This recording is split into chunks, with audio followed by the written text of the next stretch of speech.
There were more migrants arrested or detained along the southern border in April than during any other month in the last 20 years. Desperate to make it to the U.S., many Central American migrants are being influenced by smugglers and their rosy pitches of an easy journey north. Amna Nawaz reports on the message that is fueling migration. Those who enter Salcajá, Guatemala, are met with a massive monument to those who've left. A lone migrant, memorialized in bronze, heading north, representing the thousands who've made the journey to the U.S. I have friends who have already gone. We'd sometimes play around my house, but there's no one left. Just a few miles away, 19-year-old Kevin, father of a 1-year-old child, is weighing whether to follow. He misses his friends, but he also sees the big new houses cropping up in town, a sign those relatives in the U.S. are sending home money. His own crumbling home is now eclipsed by a brand new one built just across the road. And Kevin himself is doing construction for a man who just 5 years ago set out for the States. All this, he says, is making him think now is the time to go to America, even though U.S. officials are saying it's not. The border is closed. The border remains closed. It is not open. Que la frontera está cerrada. President Biden himself has said it plainly. The vast majority, the overwhelming majority of people coming to the border and crossing are being sent back. But those messages are competing with these in Guatemala. Viajes para los Estados Unidos, el nuevo amanecer. Coyotes, advertising an easy trek to U.S. destinations and a chance at a better life. Todos los viajes son especiales para Nueva York, Los Ángeles, Atlanta. They broadcast it on the radio, saying you can call this number. It's a guaranteed journey. They sometimes drive by on the street, passing out cards, asking us if we're interested in pursuing the American dream. Similar sales pitches spill across social media, ads marketing affordable trips to the U.S., all just a phone call away. So we called one of those numbers to see what exactly was being promised. The smugglers offer assurance, a guaranteed safe arrival. Half of Kevin's 12 siblings have already jumped at the offer and are in the U.S. His brother-in-law Alvinex was the latest to tap into the smugglers' network. They travel with us, leaving Guatemala and going through Mexico. They come with us up until hitting the border. Then they drop us off with another smuggler who has to help us get through the desert. But his trip was cut short way before the U.S. border. Stopped by Mexican authorities, he was deported back to Guatemala. When we first get in touch with them, they say it's a guaranteed trip. They say, don't worry, you won't suffer, you won't be hungry. The trip is 100% safe.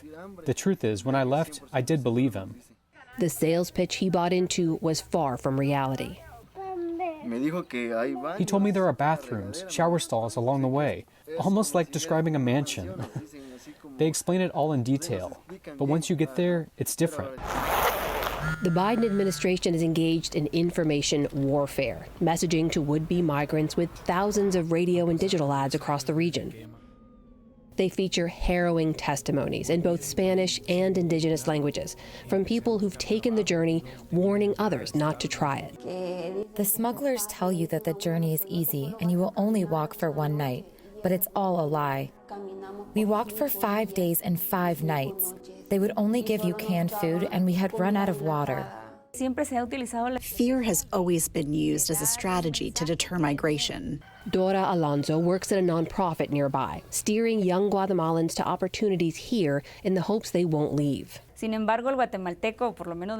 Nevertheless, for most Guatemalan youth, it's a see it to believe it philosophy. The message that's getting here right now is that people are getting in. Now is your chance. If you want to go to the United States, whether you are a minor, young, old, or a woman, everyone is passing through.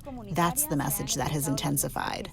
While the number of children crossing the border dropped back slightly last month, overall encounters at the U.S. border have continued at a 20-year high, with over 178,000 in April, 30,000 of them from Guatemala.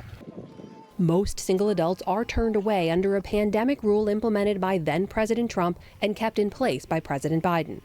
But Alonso says Biden's rhetoric, when compared to Trump's, may have led to mixed signals. The Biden administration is being seen not as weak, but as a government willing to give people a much better chance at moving forward than the Trump administration did. Beyond rhetoric, the Biden administration says it is taking steps to slow migration, including by targeting the smugglers themselves. As Secretary of Homeland Security Alejandro Mayorkas recently told the NewsHour. We have commenced Operation Sentinel to target the smuggling organizations here in the United States, where they move money and other resources, and south of our border as well. This is an all-of-government approach, not only by messaging, but also by law enforcement efforts. And the White House is focusing on root causes, the cycles of violence and poverty fueling migration. Vice President Kamala Harris leads that effort. These are the acute factors that in many ways are causing people to leave their homes. In a virtual meeting last month with Guatemalan President Alejandro Yamatei, Harris pledged more than $300 million in relief to the region. But Alonso says the promise of help later won't change much now. A lot of people won't care about that. People right now are looking for ways to survive, not just live, but to survive. The chance to do more than scrape by is a strong pull for Kevin. When I look at the situation here, it's very complicated. You barely make any money. You usually make enough only for your weekly expenses. So I do think about going there to get ahead. And despite his failed attempt, Alvin X is already messaging with another smuggler who tells him not to worry. Just like before, this smuggler says he's guaranteed to get in. For the PBS NewsHour, I'm Amna Nawaz.